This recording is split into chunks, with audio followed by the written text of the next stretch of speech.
취약하다라고 생각했던 대상들이 지금은 매우 잠재적 역량을 갖고 있는 대상이다라고 하는 것을 학계에서는 인정을 하고 있기 때문에. 안녕하세요. 이화여자대학교 언어병리학과의 임동선입니다. 안녕하세요. 저는 이화여자대학교 사범대학 교육학과의 교육상담심리 전공 오인수입니다.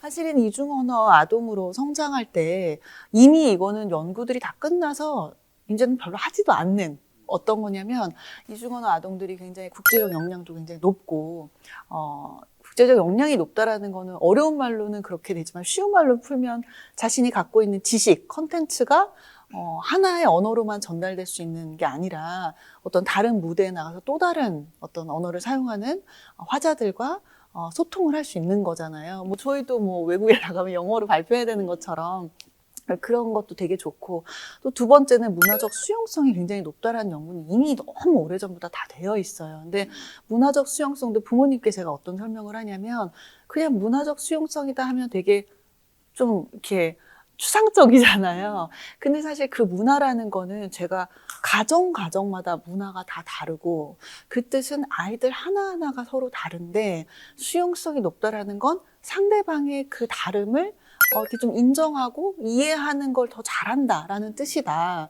그 뜻은 아이들이 학교에 갔을 때 나는 이런데 쟤는 저런 애를 좀 더 이해하고, 또 어떻게 보면 사회인이 됐을 때도 저희가 회사에서 일을 하건 저희 학교에서 일을 해도 저 사람은 저럴 수 있구나, 그냥 그런가 보다, 또는 받아들이는 그 수용성이 높다라는 게 아까 교수님도 말씀 많이 하셨지만 유연한 거예요, 사고가.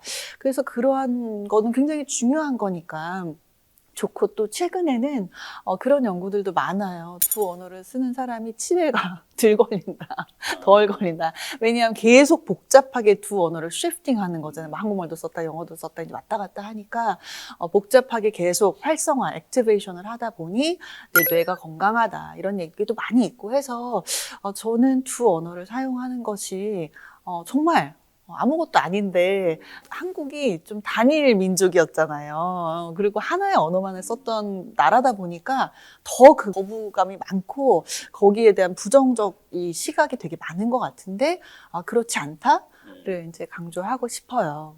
실제로 아까 이제 언급했던 그 TCK라는 것도 부모로부터 받은 모국어가 있는데, 그들이 어떤 이유로 다른 나라에 가거나 거기서 이제 일종의 세컨 랭귀지를 또 하게 되고, 또 거기 세컨 컬처를 얻게 되면 결국 이 아이는 자신의 퍼스트 랭귀지와 컬처와 세컨 랭귀지 컬처, 이것도 저것도 아닌 약간 third 컬처라고 하는 그들만의 독특한 문화를 형성하는데, 이제 기존의 TCK라고 하는 용어가 이제 제3이라고 하는 게 왠지 마이너리티 느낌이 나고 뭔가 취약성을 나타내는 어감을 갖고 있다 보니, 지금은 기존의 연구들이 TCK가 결국에는 대부분 그들이 갖고 있는 취약성에 대한 연구를 해온 거예요.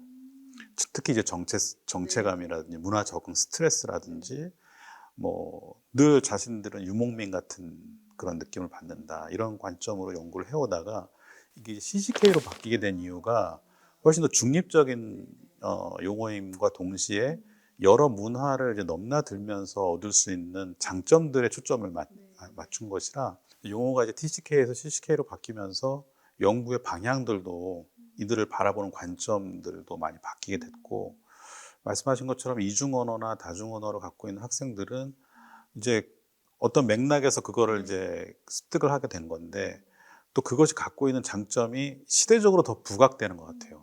거의 이제 글로벌화 시대다 보니까 서로 이제 문화 간 교류가 많이 이루어지고, 그러다 보니 양쪽 문화를 모두 이해하고 있는 어떻게 보면 특정 파퓰레이션인데, 이들이 그 문화를 연결해주는 일종의 브릿지 역할도 할 수 있고, 또 두 개의 언어를 사용한다는 것 자체가 지금 여러 이익도 있지만 또 그 자체로도 많이 역량으로도 활용될 수 있고, 그래서 그런 면에서는 취약하다라고 생각했던 대상들이 지금은 매우 잠재적 역량을 갖고 있는 대상이다라고 하는 것을 학계에서는 인정을 하고 있기 때문에, 사실은 우리나라도 이제 그런 사람들이 많아지니까요.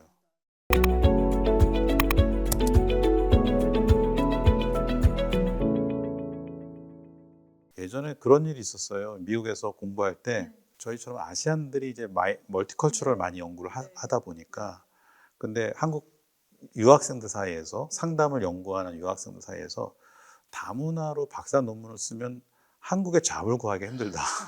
한국은 다문화 사회가 아니다. 그래서 웬만하면 미국에서 살 거 아니면은 하지 말아라고 했는데 지금은 이제 반대가 되는 거예요. 오히려 한국이 다문화 사회로 빠르게 진입하다 보니까 오히려 이제 한국에서 그거에 특화된 연구를 할 사람들이 많이 필요한 상황이 됐고 뭐 지역에 보면은 서울 같은 경우도 보통 지방에 이제 많이 있지만 서울도 많을 뿐만 아니라 저희 학교 근처에 초등학교 다 다문화 애들이에요. 그러니까 요즘에는 뭐 그런 측면에서 다문화는 저희도 이제 우리 교원 양성기관이라 교사들 양성하면서 너희들이 성장했을 때 학교와 다르다.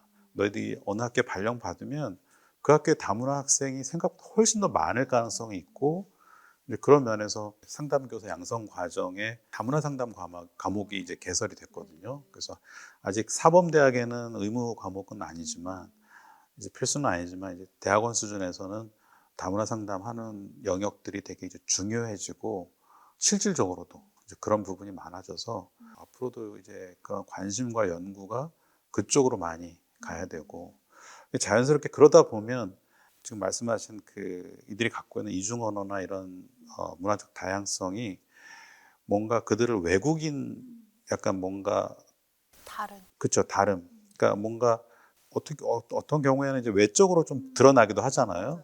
그러니까 그거는 어떻게 보면 자연스럽게 구별되는 거는 피할 수 없지만 이제 그것을 이제 차별화시키는 거는 결국 우리의 반응이기 때문에 그런 면에서 일반 학생들을 대상으로 약간 문화적 다양성, 다이버시티 측면에서 더 넓게 보면 사실 언어 장애도 다양성 측면에서 이해하는 것이 필요한 것이죠. 그런 면에서는 이제 우리가 초점을 언어 장애를 갖고 있는 학생에 초점을 둬서 이야기를 하고 있지만 궁극적으로는 이들을 둘러싼 모든 학생들이 이 학생을 어떻게 인식할 거냐에 대한 인식의 교육 그런 부분들이 병행되어야 궁극적으로 이 발달을 촉진시킬 수 있지 않을까 이런 생각이 듭니다.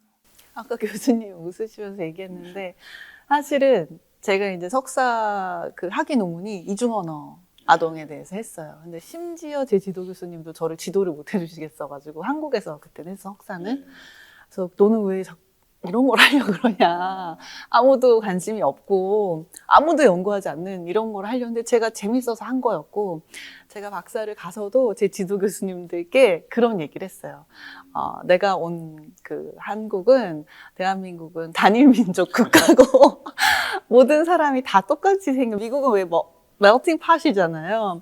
근데 다이버시티가 워낙 이제 강조되는데 한국은 그렇지 않았기 때문에 그때만 해도 제가 다시 돌아가도 사실은 뭐 그냥 내가 재밌어서 하는 거지 아무도 두 언어를 쓰는 사람이 없다라고 얘기했던 기억이 확실히 있어요. 그래서 교수님도 막 웃으시면서 들으셨고